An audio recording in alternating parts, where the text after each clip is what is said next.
Do you have any personal knowledge of people who have been harmed or injured in efforts to cover up or conceal these extraterrestrial technology? Yes. Personally. Have anyone been murdered that you would think, that you know of or have heard of, I guess? I have to be careful asking that question. I directed people with that knowledge to the appropriate authorities. You've stated that the government is in possession of potentially non-human spacecraft. Based on your experience and extensive conversations with experts, do you believe our government has made contact with intelligent extraterrestrials? Something I can't discuss in public setting. If you believe we have crashed craft, stated earlier, do we have the bodies of the pilots who piloted this craft? As I've stated publicly already in my News Nation interview, biologics came with some of these recoveries. Yeah. Were they, I guess, human or non-human biologics? Non-human, and that was the assessment of people with direct knowledge on the program I talked to that are currently still on the program.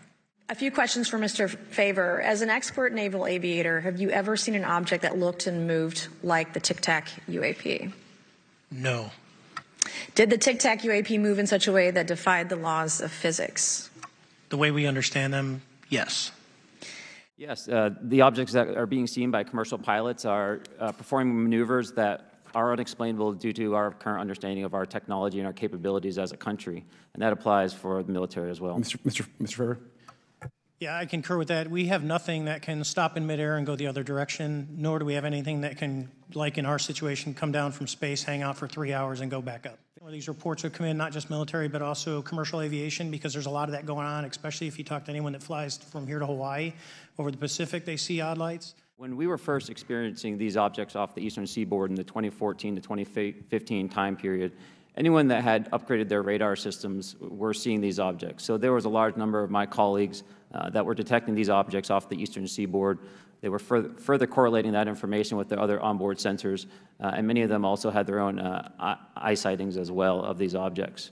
Now, that was our personal firsthand experience at the time. Since then, as I've engaged this topic, others have reached out to me to share their experiences, both on the military side as well as the commercial aviation side.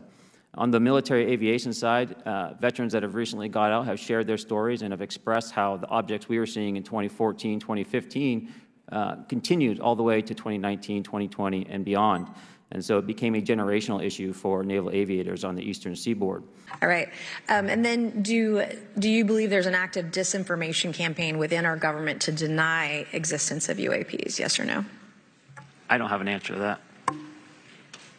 As previously stated publicly, yes.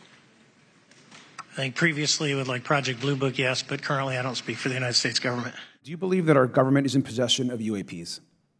Absolutely, based on interviewing over 40 witnesses over 4 years. And where?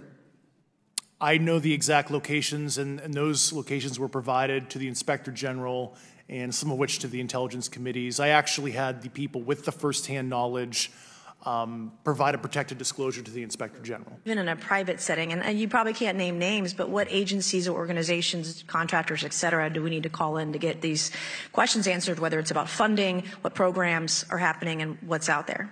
I can give you a specific cooperative and hostile witness list of specific individuals that were in those. And how soon can we get that list?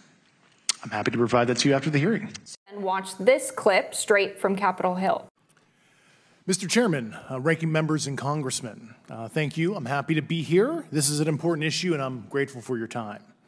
My name is David Charles Grush. I was an intelligence officer for 14 years, both in the U.S. Air Force, both active duty, Air National Guard, and Reserve, at the rank of major, and most recently from 2021 to 2025, or excuse me, 2020. Following concerning reports from multiple esteemed and credentialed current and former military and intelligence community individuals that the U.S. government is operating with secrecy above congressional oversight with regards to UAPs.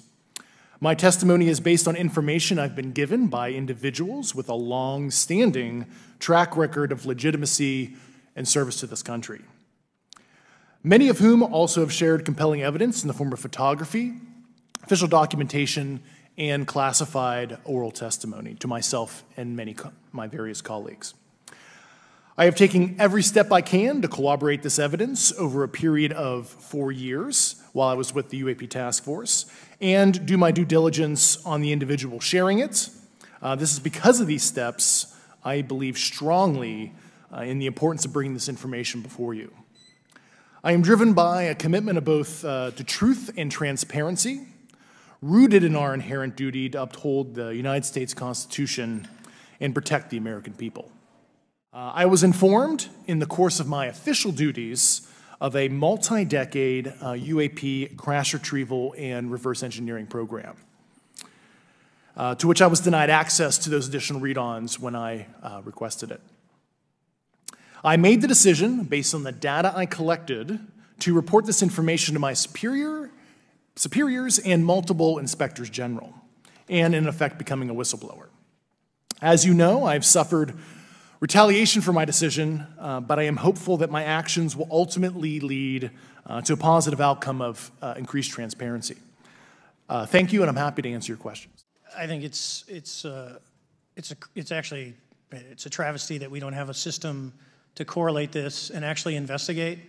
You know, so if you took the East Coast, you know, there's coastal radars out there that monitor our air defense identification zone, so out to 200 miles.